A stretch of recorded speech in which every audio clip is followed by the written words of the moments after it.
공준호의 책 읽는 라디오. 신화학자 정재서 교수가 들려주는 이야기 동양신화 중국편.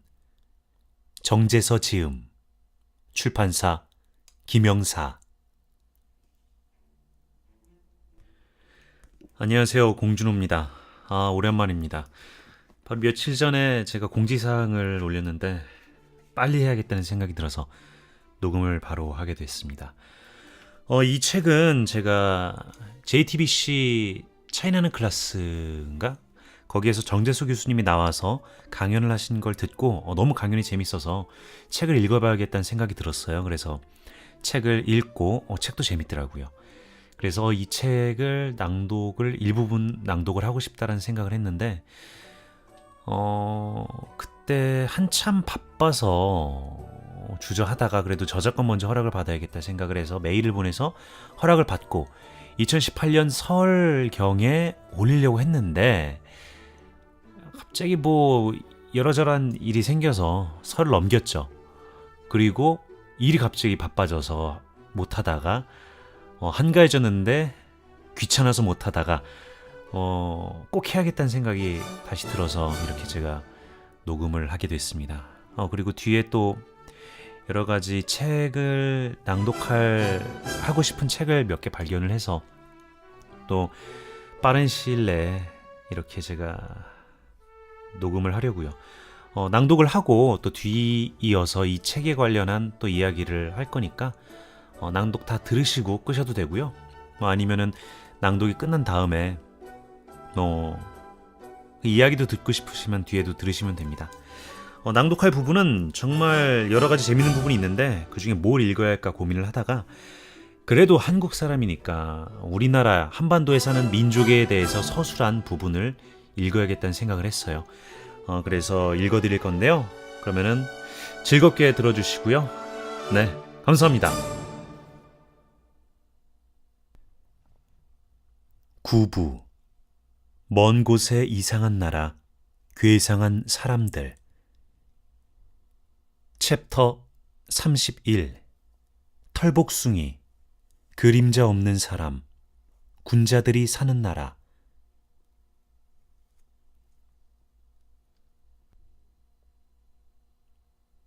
먼 곳에 이상한 나라, 괴상한 사람들 4. 모민국, 수마국, 군자국 등. 중국 주변의 기이한 종족들. 동양 신화를 가만히 살펴보면 당시의 세상은 그야말로 만화경이 아닐 수 없다.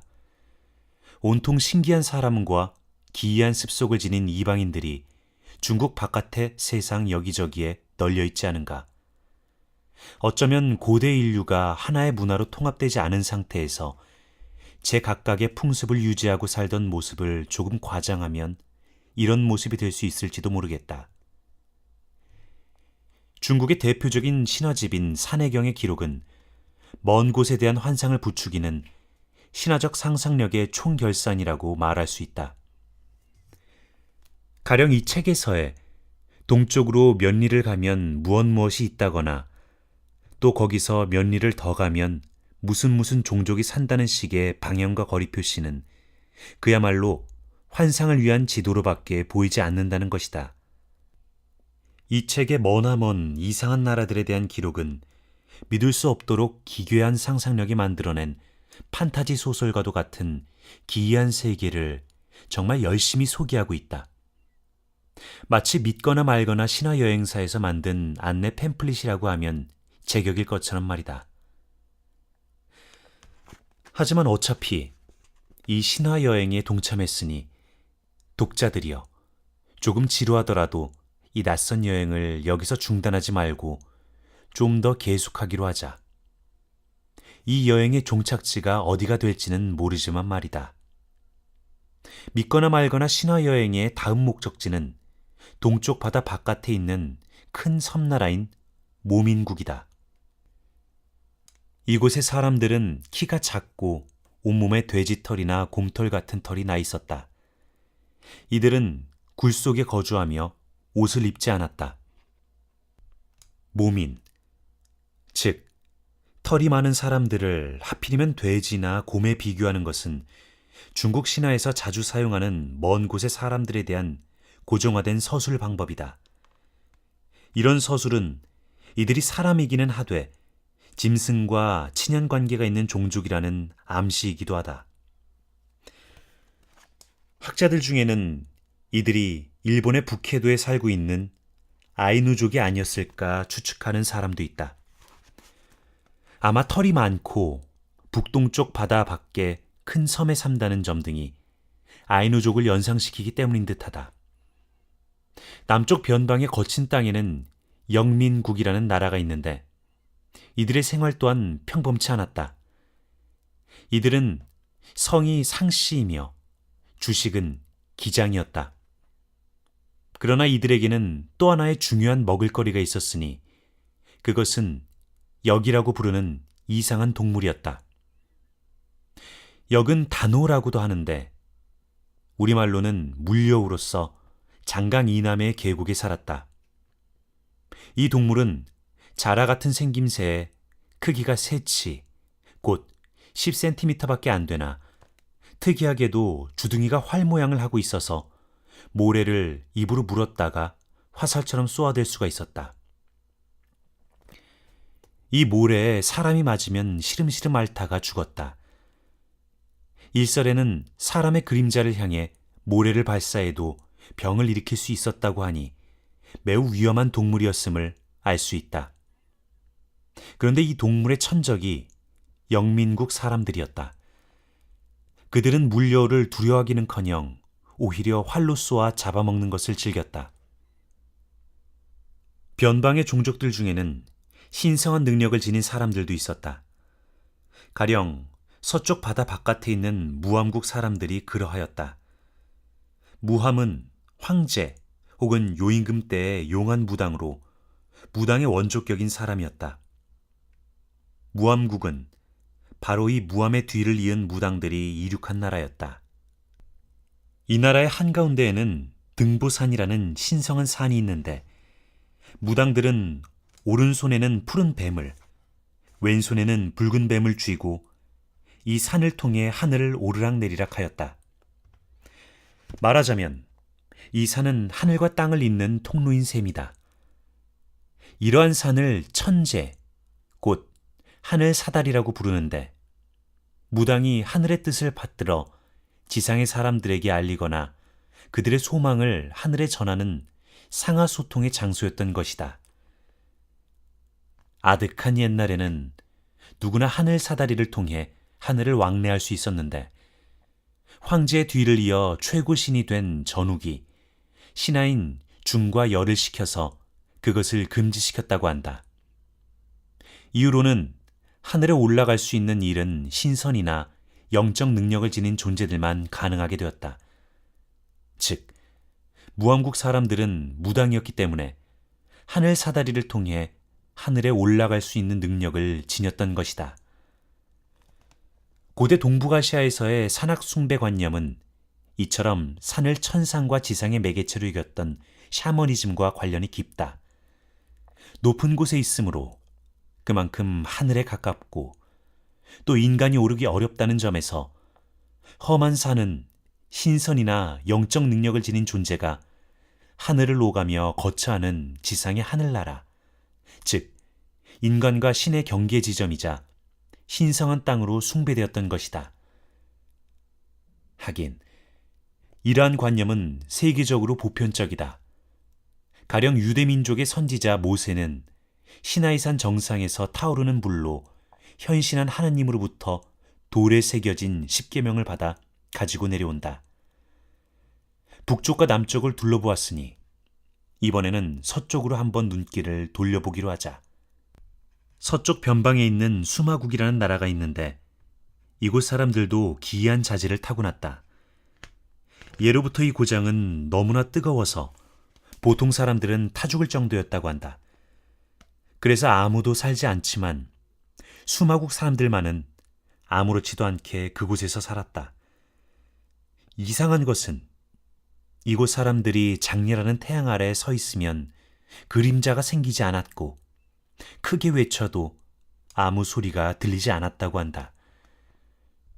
한낮에도 그림자가 없다는 말, 곧 백일무영이라는 표현은 후세에 불사의 존재인 신선의 비범함을 말할 때 자주 사용된다. 신선은 수련에 의해 몸이 보통 사람과 같지 않아 한낮에도 그림자가 없고 물에 들어가도 젖지 않으며 불에 들어가도 타지 않는다고 하는데, 수마국 사람들은 아마 이러한 조건들을 구비한 특이한 인종이었던 듯 싶다. 그러나 수마국에 대한 현실주의적인 해석에 따르면 그곳이 중국보다 훨씬 남쪽, 적도에 가까운 지역이라는 것이다. 심지어 어떤 학자는 수마의 발음을 착안하여 수마국이 오늘날 인도네시아의 수마트라 섬일 것이라고 추정하기도 한다. 이건 역시 믿거나 말거나이다. 동양 신화 속의 우리나라, 군자국. 마지막으로 동양 신화에서 고대의 우리나라를 어떻게 인식했는지 살펴보기로 하자. 드디어 믿거나 말거나 박물지에 소개된 우리나라의 황당한 풍물 이야기를 들어볼 수 있게 된 것이다. 우리나라는 중국의 동방에 위치해 있고 종족적으로는 동이계에 속하기 때문에 대개 이 두 가지 요소를 바탕으로 한 신화 자료에서 우리나라와 상관된 언급을 찾아볼 수 있다. 동방과 동이, 이것이 동양 신화에 등장하는 우리 민족의 가장 근원적인 표지이다. 먼저 동이에 대한 설명을 보자. 후한 시기에 이루어진 오래된 자전인 설문해자를 보면 동이, 곧 동방에 사는 인종은 대인이라는 표현이 나온다. 여기서의 대인은 체구가 비교적 크다는 의미뿐만 아니라 성품이 호탕하고 관대하다는 뜻도 함축한다. 설문해자에서는 계속해서 이 동이 종족의 풍속이 어질고 어진 사람은 오래 살기 때문에 이 지역에 군자들이 사는 죽지 않는 나라가 있다고 말하고 있다. 바로 이 군자들의 나라, 곧 군자국은 신화에 의하면 동쪽 바다 바깥에 있는 나라이다. 이 나라 사람들은 옷을 단정히 입고 칼을 찼으며 짐승을 잡아먹고 살았는데 무늬가 아름다운 호랑이 2마리를 곁에 두고 부렸다고 한다. 아울러 그들은 모든 일에 사양하기를 좋아하여 좀처럼 다툰 일이 없었다. 또 이 나라에는 무궁화꽃이 지천으로 피어 사람들은 그것을 먹기도 하였다고 한다. 우리 선인들은 이 이야기를 태고의 우리나라를 묘사한 것으로 여겼다. 우리나라를 동방예의지국이나 근역, 곧 무궁화의 땅 등으로 불렀던 일들은 모두 산해경, 해외 동경에 실린 군자국에 관한 이 짤막한 이야기에 오래된 근거를 두고 있다. 이렇게 보면 우리의 국화가 무궁화인 것도 이 신화 내용과 무관하지 않다. 최남선 같은 학자는 호랑이를 곁에 두고 부린다는 표현이 산신령 곁에 호랑이가 있는 산신도의 정경과 흡사한 것으로 미루어 군자국의 이야기가 고대 한국의 민속이나 종교를 반영한 것이라고 생각했다. 군자국 다음으로 우리의 눈길을 끄는 것은 고대의 우리 민족의 활동 무대인 만주 지역에 세워졌던 나라들에 대한 이야기이다. 북쪽의 먼 변방에는 숙신국이라는 나라가 있는데 여기에는 웅상이라는 기이한 나무가 있었다고 한다. 웅상나무에 대해 고대 중국의 학자 곽박은 다음과 같이 풀이하고 있다. 변방의 이 나무는 신통하게도 먼 중국 땅에서 성인이 출현하여 황제로 즉위하면 천과 같은 껍질이 솟아나왔다고 한다. 그래서 평소 옷도 없이 지내던 숙신국 사람들이 이때에야 비로소 그것으로 옷을 해 입을 수 있었다고 한다. 중국 황제의 덕이 얼마나 위대한지 이 나무가 입증했던 셈이다. 그러나 이러한 해석에는 이미 중화주의의 이데올로기가 스며 있음을 알 수 있다. 중국에서 성인이 출연하는데 왜 엉뚱한 다른 민족이 하필 그때에만 옷을 해입을 수 있단 말인가? 즉, 곽박은 그러한 얼토당토하는 이야기를 통해서 먼 변방의 숙신국이 오래전부터 중국에 속해 있던 나라라는 주장을 하려 했던 것이다. 과거 숙신국의 영역으로 추정되는 송화강 하류 지역에는 지금도 혁철족이라는 소수민족이 살고 있는데, 이 지역에는 자작나무가 많아서 옷, 그릇, 배 등 거의 모든 생활도구를 자작나무 껍질로 만들어 사용하고 있다. 자작나무 껍질은 요즘 인기 있는 자일리톨 껌의 원료이기도 하다. 숙신국의 웅상나무 신화는 아마 이 지역의 고대 자작나무 문화를 반영하고 있는 것인지도 모른다. 숙신국 부근에는 불암산이라는 높은 산이 있고, 이 산에는 날개가 넷 달린 비질과 짐승의 머리에 뱀의 몸을 한 금충이라는 이상한 동물들이 살았다. 불암산은 곧 백두산이다. 그러나 비질과 금충이라는 동물들의 정체에 대해서는 지금 알 길이 없다. 최근에도 가끔 백두산 천지 근처에 이상한 동물들이 나타난다고 하는 소문이 중국 측으로부터 흘러나오곤 한다. 백두산은 여전히 우리에게 신비한 이미지의 산으로 남아있다. 북쪽의 먼 변방에 숙신국과 가까이 있는 나라로 호부려국이 있다. 이 나라 사람들은 염제의 먼 후예로 기장을 먹고 살았다고 한다.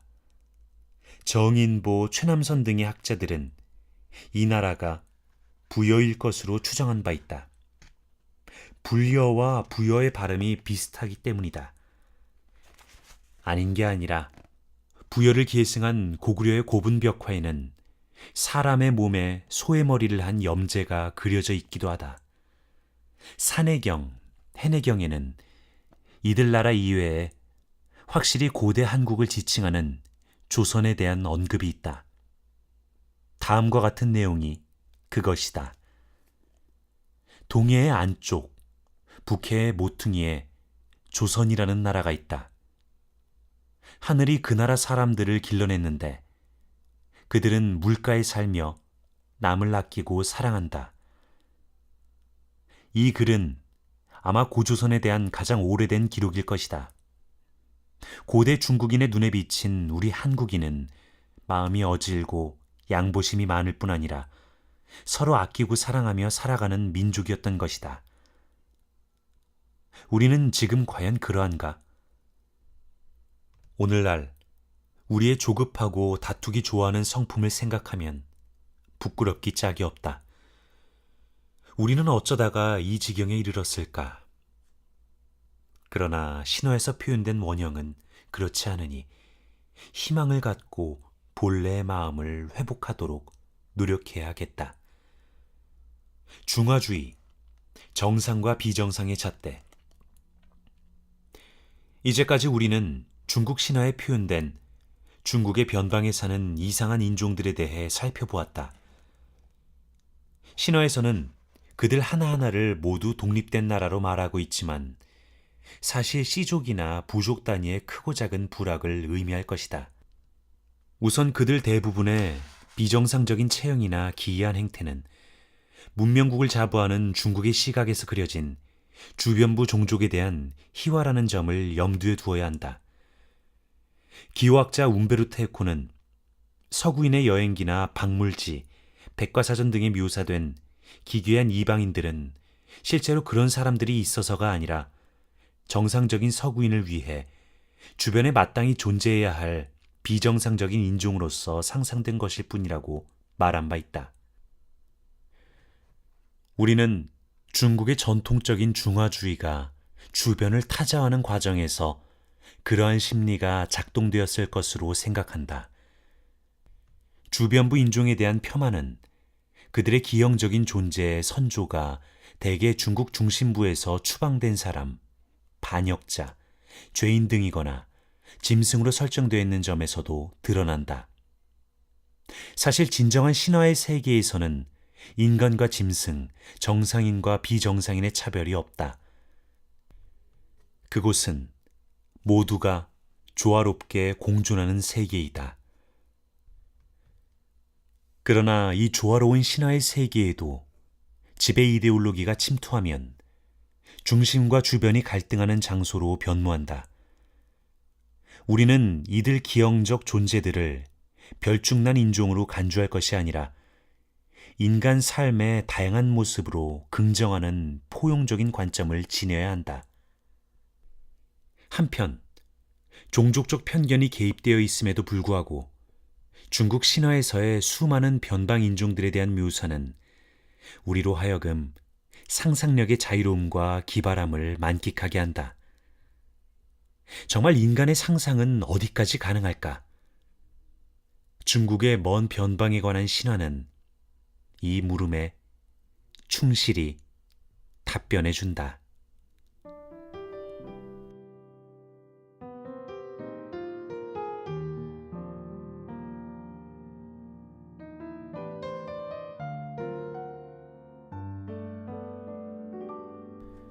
네, 정재서 교수님의 이야기 동양신화의 한 부분을 읽어봤습니다.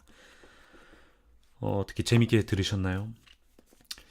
저도 읽은 지가 좀 돼서 바로 이제 초독으로 거의 읽었는데요. 다시 들어도 이야기가 아주 흥미롭습니다. 어, 지금 물론 이걸 듣고 계신 아마 100%의 분들이 99%도 아니고 100%의 분들이 죄다 한국인일 거라고 생각은 하지 않지만 그래도 동양인일 거라고는 생각을 해요. 뭐 우리나라 유학생 그렇게 생각하면 뭐 100%는 알 수도 있겠군요. 뭐 어쨌든 한국인일 것이라고 대부분 생각을 하는데 그럼에도 불구하고 우리가 동양인임에도 한국인임에도 중화 문명에 사는 사람임에도 불구하고 이 동양 신화에 관해서 잘 모르잖아요.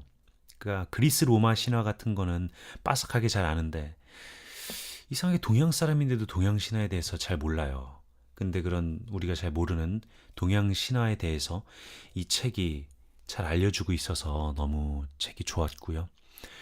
그리고 제가 낭독한 부분 말고도 뭐 헤라클레스 신화처럼 영웅 신화도 있고 뭐 에로스가 나오는 부분처럼 뭐 사랑에 관한 신화도 있고 정말 재밌는 신화들과 그 신화들에서 나온 고사성어, 사자성어 같은 게 있거든요. 뭐 그것도 보는 즐거움이 있더라고요. 알게 되는 즐거움이 있고. 그래서 뭐 이 책도 여러분이 혹시 동양 신화 혹은 재밌는 이야기, 기괴한 이야기 혹은 신화적인 상상력을 궁금해하는 분들이 있다면은 뭐 빌려서 혹은 사서 읽어보시는 것도 참 좋을 것 같다는 생각이 듭니다. 그리고 제가 포맷을 저번 에피소드부터 바꿨는데요.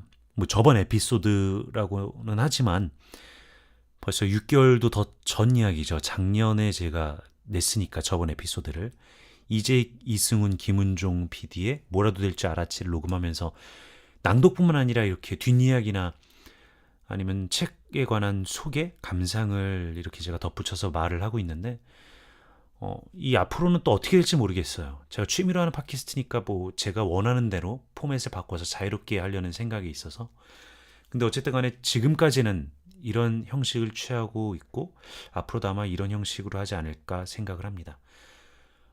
듣는 분들 중에는 그냥 낭독만 듣고 싶다라고 생각하시는 분들이 있는데 그분들을 위해서 낭독된 파일만 따로 할까도 생각을 하고 있어요. 근데 제가 아시다시피 사운드 클라우드 무료 용량을 쓰기 때문에 용량이 한정되어 있어서 유튜브를 통해 올리게 될 것 같고요. 유튜브는 공준의 책 읽는 라디오 치면 아마 바로 나올 거니까 그걸 통해서 뭐 들으셔도 좋을 것 같습니다. 또 유튜브 레드인가? 그걸 하게 되면은 백그라운드 재생도 되잖아요. 제가 영상 콘텐츠는 아니기 때문에 그렇게 영상을 볼 필요가 없으니까 그거를 사용하시는 분들은 그렇게 들으셔도 좋을 것 같고요. 네, 오늘은 여기까지 하겠습니다. 졸리네요. 예, 이게 지금 녹음 시간이 새벽에 제가 녹음을 항상 해서 들어주셔서 정말 감사합니다. 그러면은 안녕히 계세요.